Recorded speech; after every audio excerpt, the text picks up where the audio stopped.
할렐루야. 주님의 이름으로 문안드립니다. 이 복된 주님의 날, 주의 전에 나오신 여러분들 마음속에 성령의 불이 타오르시길 존귀하신 예수님의 이름으로 축원합니다. 2021년에 UN 무역개발회의에서 한국의 국제적 지위를 개발도상국에서 선진국으로 변경했습니다. 그래서 궁금해졌어요. 선진국의 기준이 뭘까? 선진국은 어떤 조건을 충족시킨 걸까? 당장 생각이 드는 건 돈이 많으면 되는 거 아닐까? 이런 생각을 해보았습니다. 하지만 중동의 산유국들 엄청난 오일머니를 자랑하지만 선진국은 아닙니다. 찾아보니까 여러 가지 항목에서 만족스러워야만, 기준을 충족해야만 선진국이 되더군요.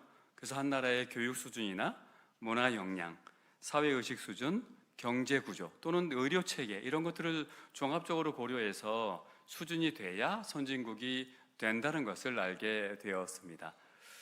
그 얘기를 장황하게 하려고 여기 선 것은 아닙니다. 그걸 보면서, 선진국의 조건을 보면서 저는 문득 그런 생각을 했습니다. 과연 그리스도인은 어떤 사람일까? 그리스도인은 어떤 조건을 충족시킨 사람일까요? 이게 왜 중요합니까? 자기가 누군 줄 알아야, 내가 누군 줄 알아야 뭘 해야 되는지, 어디로 가야 되는지, 어떻게 대처해야 되는지, 어떻게 행동해야 되는지 알 수가 있기 때문이죠. 자기가 누군지를 모르는데 어떤 것을 우리가 할 수 있을까요? 예를 들어서 여러분이 이제 11월 3일에 총력 전도주일입니다. 전도를 하는데 뭐라고 전도를 해야 되나요? 내가 누군 줄 알아야 나처럼 되면 좋겠어, 이렇게 데려오지 않겠습니까? 데려오려고 전도를 하는데 내가 누군지 모르면 어떻게 우리처럼 돼봐, 나처럼 돼봐 하는데 내가 누군지 몰라요. 어떤 조건을 충족시켰는지 몰라요. 그렇다면 어떻게 우리가 힘있게 전도할 수가 있겠습니까? 따라서 오늘은 이 문제와 관련하여 본문 말씀을 통해 주님의 음성 듣기를 소원합니다.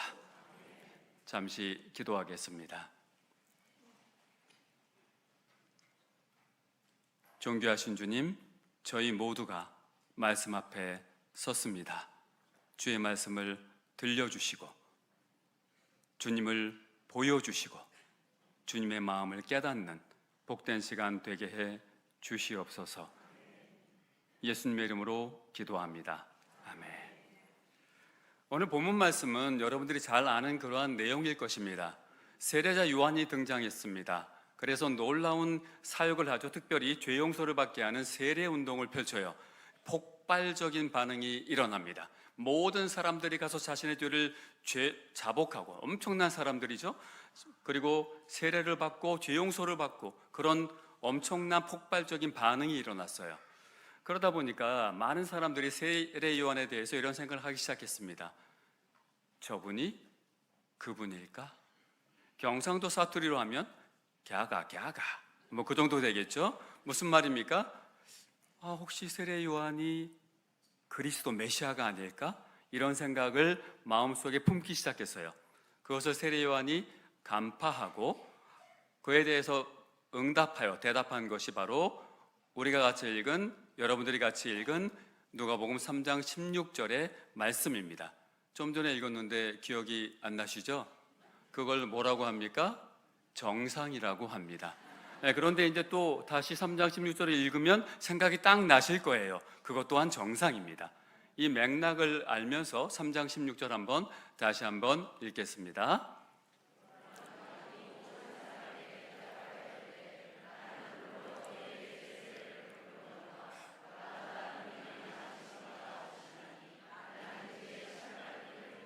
감당하지 못하겠노라. 그는 성령과 불로 너희에게 세례를 베푸실 것이요. 성령과 불로 세례를 준다는 것입니다. 어떤 의미일까요?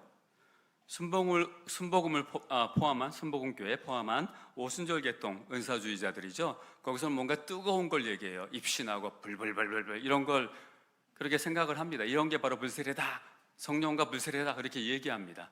그런데 그런 것 같진 않죠? 그렇죠? 그럼 뭔가요? 무엇이든지 특별히 신앙에 관한 것은 확실하게 알아야 흔들리지 않고 굳건히 서 있을 수 있습니다. 이단자가 와서 이렇게 얘기하죠. 말도 안 되는 소리를 해요. 이단자가 와서 이만해 저만해 하면서 말도 안 되는 소리를 막 해요. 그럼 뭐라고 얘기합니까? 그거 아닌 것 같은데? 이단자가 뭐라고 얘기해요? 그럼 뭔데? 그러면 뭐지? 봐, 내가 들려줄게. 이렇게 훅 치고 들어오는 겁니다. 그때 딱 막아낼 수 있는 건 뭡니까? 정확히 아는 거죠. 성령과 불세례도 마찬가지입니다. 성령과 불세례 어떤 의미일까요? 첫 번째 질문은 이것입니다. 성령과 불세례는 두 개의 세례입니까? 한 개의 세례입니까?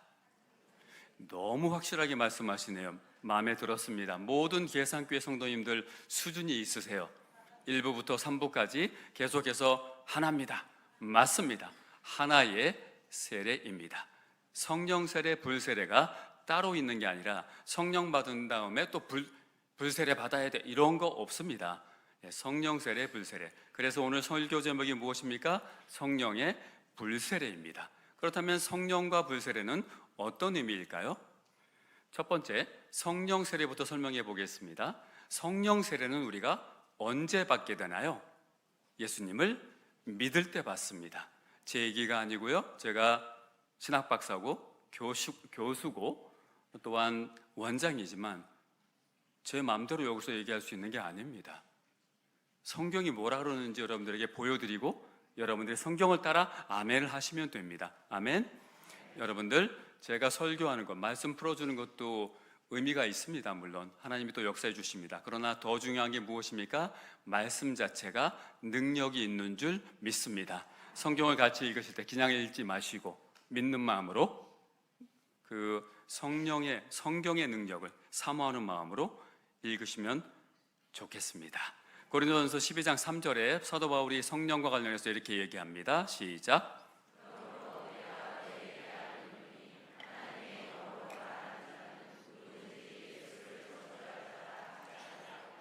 또 성령으로 아니하고는 누구든지 예수를 주시라 할 수 없느니라.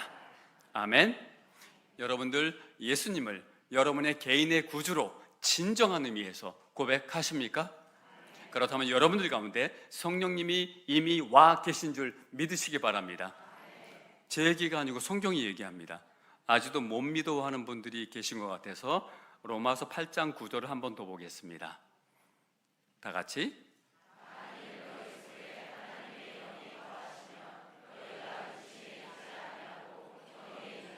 누구든지 그리스도의 영이 없으면 그리스도의 사람이 아니라.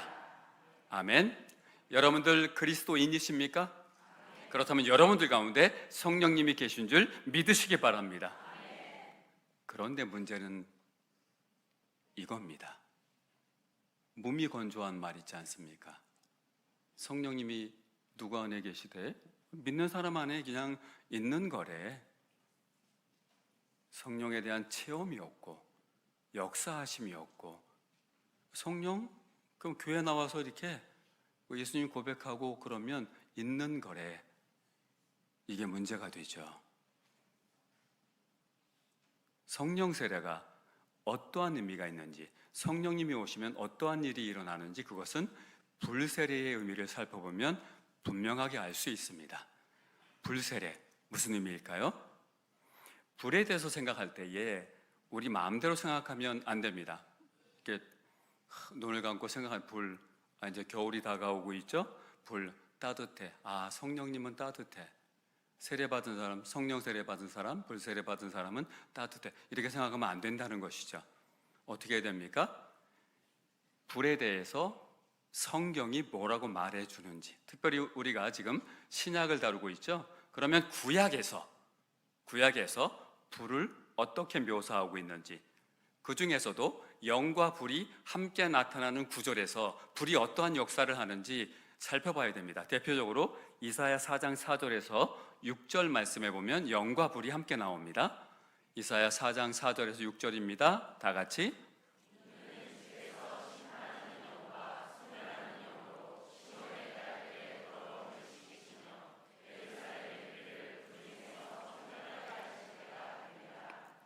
여호와께서 거하시는 시온산과 지폐 위에 밤이면 화염의 빛을 만드시고 그 모든 영광 위에 덮개를 두시며 또 초막에 있어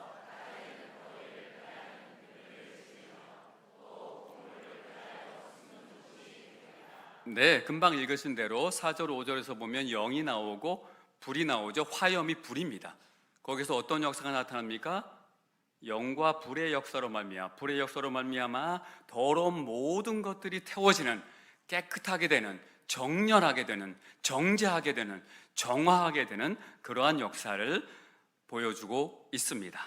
따라서 불세례는 우리의 마음을 정결하게 하고 정련하여 깨끗하게 하는 걸 말해줍니다.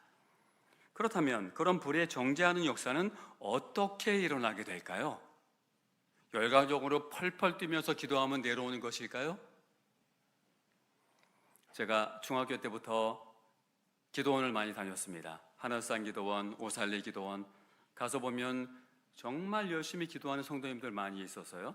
그런데 그 중에서 보면 유별나게 유난을 떠는 분들이 계셨어요. 강대상 앞에 나와서 할렐루야 뭐 혼자 불 다 받은 것 같아요. 근데 나중에 보면 꼭 문제를 일으키더라고요. 그렇게 성령의 불의 역사가 일어나는 것은 아닌 것 같습니다. 그렇다면 성령의 불의 역사는 어떻게 일어날까요? 요한일서 2장에 가면 우리가 어떠한 답을 발견할 수 있습니다. 2장 20절, 27절인데요. 먼저 2장 20절 다 같이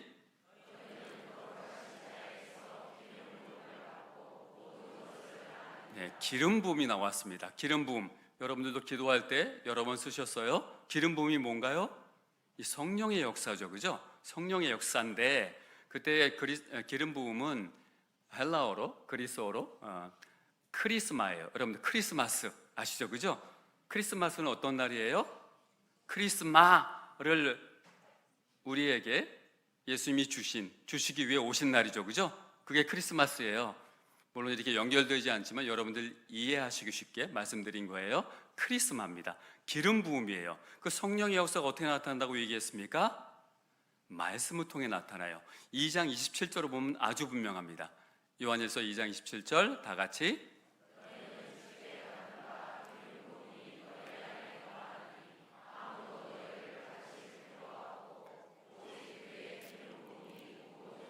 너에게 가르치며 또 참되고 거짓이 없으니 너희를 가르치신 그대로 주 안에 거하라. 예, 기름 부음이 뭘 한다고요? 가르쳐요. 말씀을 통해서 그렇게 우리 가운데 성령의 불을 내려주시고 말씀을 깨닫게 하신다는 것이죠. 이게 어떤 거냐면 이런 겁니다. 성령님이 우리 가운데서 역사하시기 전에는 내가 괜찮은 인간 같아요. 내가 다른 사람보다 잘나 보여요. 그래도 나는 양심적인 것처럼 보여요. 나는 그래도 기도하고 나는 그래도 헌금하고 나는 봉사 이렇게 보여요. 그러나 성령님이 오셔서 말씀을 통해서 성령의 기름 부음의 역사가 일어나게 되면 그 성령의 불의 역사로 말미암아 내 자신의 모습이 보입니다. 참된 모습이 보여요. 어떻게 고백합니까? 화로다 나여 망하게 되었도다. 이사야의 고백입니다. 주님, 나는 죄인입니다. 나를 떠나세요. 누구의 고백입니까? 베드로의 고백입니다. 이런 역사를 말해주는 겁니다. 성령의 불의 역사는 그렇습니다. 이렇게 자신의 잘못된 것을 주님 앞에 내어놓고 해결안 받는 일이 일어나는 거죠. 이걸 회개라고 합니다. 회개는 자책이나 반성과는 다릅니다. 어떤 분들은 잘못하고 나서 자책만 하세요. 아이고 내가 그랬어야 했는데 그럼 뭐 양심이 있는 거니까 나쁜 건 아닙니다. 그러나 자책에서 좀 더 나가야 되겠죠? 어떤 분들은 반성을 하세요. 그건 자책보다 좀 낫네요. 그렇죠? 그러나 잘못을 했을 때에 우리가 뭘 해야 됩니까? 자책하고 반성하는 것도 해야 되지만 궁극적으로 무엇을 해야 됩니까? 회개를 해야 됩니다. 회개는 어떤 사람이 할 수 있나요? 어떤 사람이 할 수 있는 줄 아세요? 믿음이 있는 사람만이 할 수 있습니다. 어떤 믿음입니까? 하나님이 그래도 날 사랑하셔. 다시 한번 우리 다 같이 해볼까요? 그래도 하나님이 나를 사랑하셔. 내가 잘못했지만, 불순종했지만 여전히 하나님이 나를 사랑하셔. 그리고 나를 용서해 주실 거야. 이 믿음이 있는 사람만이 회개할 수 있다는 것이죠. 우리 믿는 사람들은 그렇게 회개 자리로 주님 앞에 나아가야 됩니다. 그때 어떤 것이 주어집니까? 참 자유가 주어집니다. 영혼이 자유로워집니다. 여러분들 중에서 혹시라도 옛날에 잘못한 것 때문에 여전히 괴로워하고 거기에 붙잡혀 계시다면, 회개했음에도 불구하고, 뉘우쳤음에도 불구하고, 주님께 돌이켰음에도 불구하고 계속해서 자책하는 마음이 드신다면 그거는 하나님이 주신 마음이 아닙니다.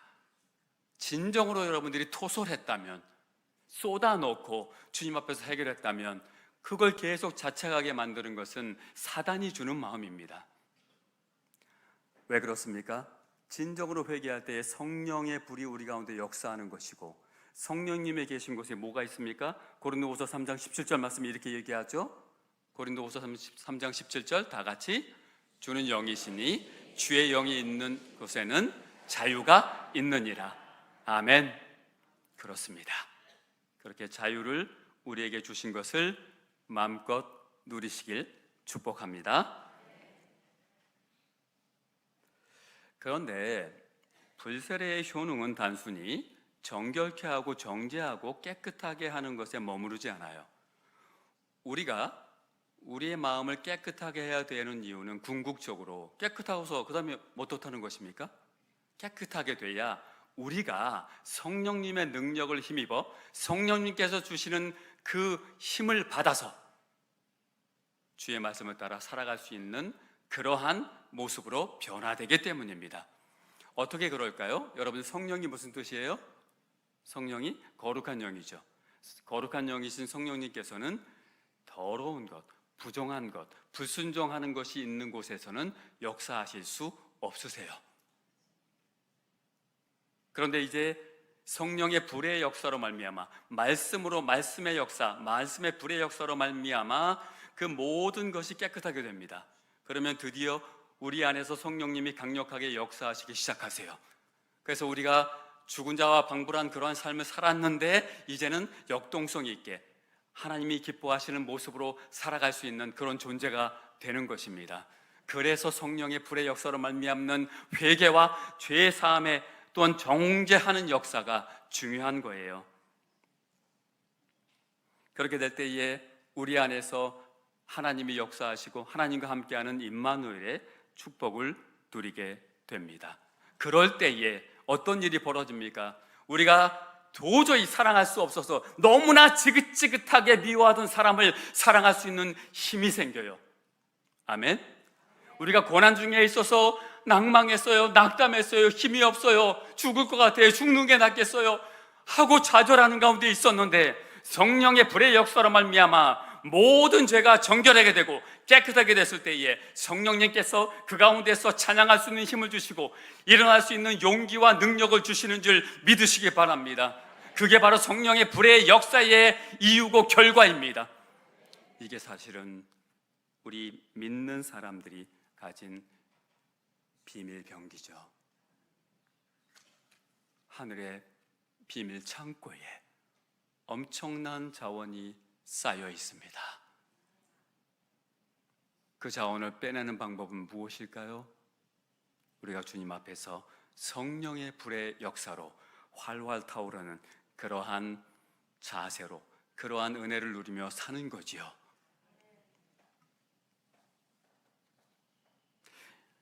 여러분들 아까 찬양하셨지만 지금은 가을, 너무나 아름다운 계절입니다.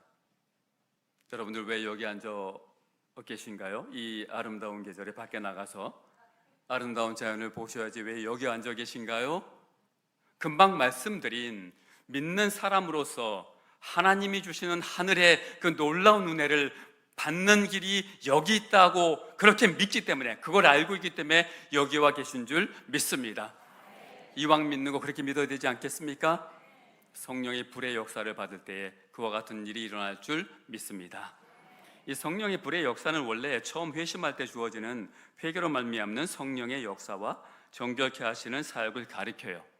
하지만 회심 후에도 지속적으로 성령으로 말미암는 죄의 소멸과 마음의 정화 작용이 일어나야 됩니다. 성도의 죄의 문제, 심각한 문제입니다. 왜 성도는 완전한 구원을 받았음에도 불구하고 죄를 지을까? 심각한 문제예요.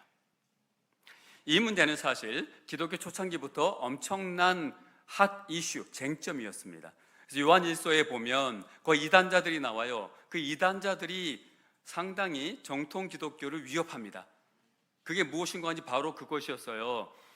구원받은 다음에 죄를 짓는 문제로 괴로워하는 성도들 대상으로 해서 이단 사상을 퍼뜨립니다. 어떤 걸까요? 야, 내 말 들어봐. 이단자가 이렇게 얘기하죠. 요한교회 성도들에게 얘기합니다. 구원받은 다음에 죄 문제 고민하지 마. 정말 놀라운 그노시스, 지혜가 있거든. 그 지혜의 경지에 도달하면 뭔 짓을 해도 죄가 안 돼. 어디서 많이 듣던 얘기죠? 현대판 구원파가 딱 그렇게 얘기합니다. 지금. 왜냐하면 그렇게 심각한 문제거든요. 왜 심각한 문제입니까? 성도의 죄의 문제. 우리가 받은 구원은 완전한 구원입니까? 아니면 불완전한 구원입니까? 여기만 대답하시네요. 우리가 받은 구원은 완전한 구원입니까? 불완전한 구원입니까? 완전한 구원이에요. 왜요? 완전하신 하나님이신 성자께서 이 땅에 오셔서 십자가에서 인류의 모든 죄를 다 해결하신 완전한 구원을 이루어 놓으셨어요. 우리는 믿음으로 말미암아 그 완전한 구원을 소유하고 있습니다. 이 완전한 구원을 받은 우리가 왜 죄를 지을까요? 심각한 문제입니다. 심각하게 생각하셔야 됩니다. 우리가 왜 죄를 지을 수밖에 없습니까? 성경이 이렇게 얘기합니다. 잘 들어보세요. 잘 이해하고 계세요. 우리가 구원받았지만 여전히 죄악된 본성을 가진 육체 가운데 살고 있기 때문입니다. 제가 중학교 때 구원의 체험을 했습니다. 아직도 잊을 수가 없습니다. 주님께서 나를 만져주셨습니다. 만나주셨습니다. 그때에 지금도 잊을 수가 없어요. 제 몸이 깃털처럼 가벼워졌습니다. 하늘로 날아갈 것 같았어요. 그리고 또한 구원의 영광이 임하여 모든 사람들을 다 용서하고 사랑하는 마음을 주셨습니다. 너무나 그 구원받은 순간 잊을 수 없습니다. 그런데 그 마음이 얼마나 갔을까요? 한 달 갔습니다. 그래도 많이 갔죠? 그러면 제가 체험한 그 구원의 영광은 거짓입니까? 왜 그걸 보여주셨을까요? 저에게 이걸 말씀하시고 싶어서겠죠. 마지막 날에 내가 이와 같을 것이다. 아멘. 생각만 해도 너무 행복해요. 그런데 한 달 후에 왜 사라졌는가 하니 바로 저는 완전한 구원을 받았지만 죄악된 본성을 가진 육체 가운데 제가 살고 있기 때문이에요. 그래서 우리의 성도의 삶은 어떤 것입니까? 구원받은 이후에도 여전히 은혜가 필요한 삶입니다. 우리가 착각하는 게 무엇입니까? 구원받을 때는 은혜로 받지만 구원받은 이후에 성화되어 가는 건 내 힘으로 한다. 그 순간에 복음은 사라집니다. 잊지 마십시오, 여러분들. 구원도 은혜로 받지만 구원받은 이후에 우리의 성화되어 가는 과정도 하나님의 은혜를 힘입어 그렇게 이루어가는 줄 믿으시기 바랍니다. 성경이 그렇게 말하고 있습니다. 사도 바울이 무엇을 얘기합니까? 내가 날마다 죽노라 쉬웁니까? 나이가 들수록 느껴집니다. 사도 바울이 왜 그런 말을 했는지 느껴져요. 사도 바울이 어떤 사람입니까? 예수님을 본 사람이에요. 놀라운 영광, 빛의 영광을 봤어요. 빛으로 드러나는 영광을 봤어요. 예수님의 음성을 들은 사람이에요. 기독교 역사상 가장 뛰어난 성자입니다. 하지만 뭐라고 얘기합니까? 내가 날마다 죽노라. 그게 성도의 삶입니다. 여러분들 예수님을 믿음으로 말미암아 성령의 불을 받으셨습니까?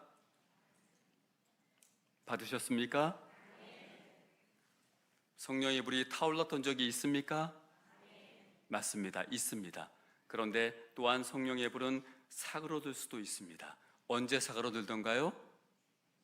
불순종할 때, 주님을 멀리할 때 사그러듭니다. 이렇게 성령의 불이 타오르다가 이렇게 사그러드는 현상을 뭐라고 합니까? 아직 못 깨달으셨군요. 정상이라고 합니다. 네. 정상이에요. 항상 타오르는 사람 없어요, 여러분들. 없습니다. 이 땅에서는 불가능합니다. 그때는 될 것입니다. 아멘. 이 땅에서는 안 됩니다. 왜? 죄악된 본성을 가진 육체 가운데 살고 또 우리를 시험하는 여러 가지 것들이 둘러싸고 있는 이 세상에 살고 있기 때문이에요. 그래서 불이 사그러지는 현상은 정상입니다. 그러나 잘 들으세요. 사그러드는 현상은 정상이지만 사그러져 있어서 믿는 자인지 아닌지, 불이 있는지 모르는지, 이거는 정상이 아니에요. 이 상태는 정상이 아닙니다. 다시 말씀의 은혜로, 성령님의 그 말씀의 능력으로 말미암아 우리 속에서 성령의 불이 타올라야 됩니다. 그래서 말씀이 중요한 겁니다. 지난주에 김은성 목사님 설교를 들었습니다. 뭘 강조하셨습니까? 말씀을 사모하세요. 그렇게 강조하셨어요. 왜 그러셨을까요? 말씀을 사모해서 말씀이 깨달아지고 말씀의 은혜가 있어야 성령의 불이 타오르기 때문인 줄 믿으시기 바랍니다. 간절한 마음으로 쏟아낸 우리 김 목사님의 설교 기억하실 줄 믿습니다. 말씀을 사모하는 여러분 되시길 바랍니다. 주일날 나오실 때 어떤 마음으로 나오시나요? 주일날 됐으니까 예배 드리러 가자 이렇게 나오시나요? 도장 찍으러 오시나요? 도장 찍으러 오셔도 좋습니다. 그것도 좋습니다. 그러나 그렇게 나오기엔 좀 아깝지 않나요? 여러분들 가을에 가을 구경 가는 게 낫지 그렇지 않습니까? 이왕 나오는 거 이렇게 나오십시오. 주님, 김은성 목사님 입을 통하여 주시는 주의 말씀에서 하나님의 음성을 듣게 하여 주시옵소서. 이렇게 나오는 여러분들 되시길 바랍니다. 한 걸음 더 나가서 일주일에 매일 쉬지 말고 목사님을 위해서 기도하세요. 영육간의 강건함도 기도하시고 특별히 우리 김 목사님에게 주님의 음성을 들려주세요. 말씀을 깨닫게 해주세요. 이렇게 기도하시기 바랍니다. 그리고 나서 또 주일날 그런 사모하는 마음으로 나오는 여러분들 되시기 바랍니다. 총동원 전도 주일에 어떤 마음으로 데려오시겠습니까? 그냥 오면 목사님께서 알아서 불을 뿜어주시겠지 이렇게 나오시지 마시고 전도할 때도 전도하기 전에 여러분들 마음속에 먼저 뭐가 있어야 됩니까? 성령의 불이 타올라야 됩니다. 아멘. 살아나야 살려냅니다. 다시 한번 살아나야 살려냅니다. 여러분들 전도 기간에 외형적으로 전도하는 것보다 더 중요한 게 무엇이겠습니까? 전도하기 위해서 내가 살아나는 것, 내 속에 성령의 불이 다시 타오르는 것, 그거 아니겠습니까? 그런 마음으로 오시고 또한 그분들을 데려오실 때에 이 강단에서 쏟아지는 말씀을 통하여 은혜 주시길 사모하며 나와서 영혼들이 살아나고 그분들도 성령의 불을 체험하고 여러분도 성령의 불이 타오르는 은혜를 체험하는 여러분들 되시길 주님의 이름으로 축원합니다.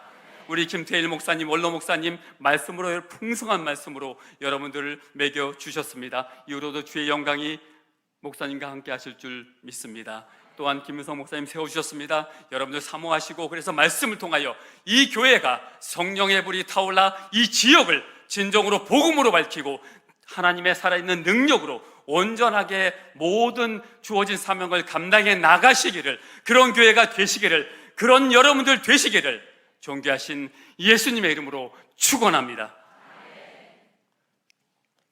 기도하겠습니다.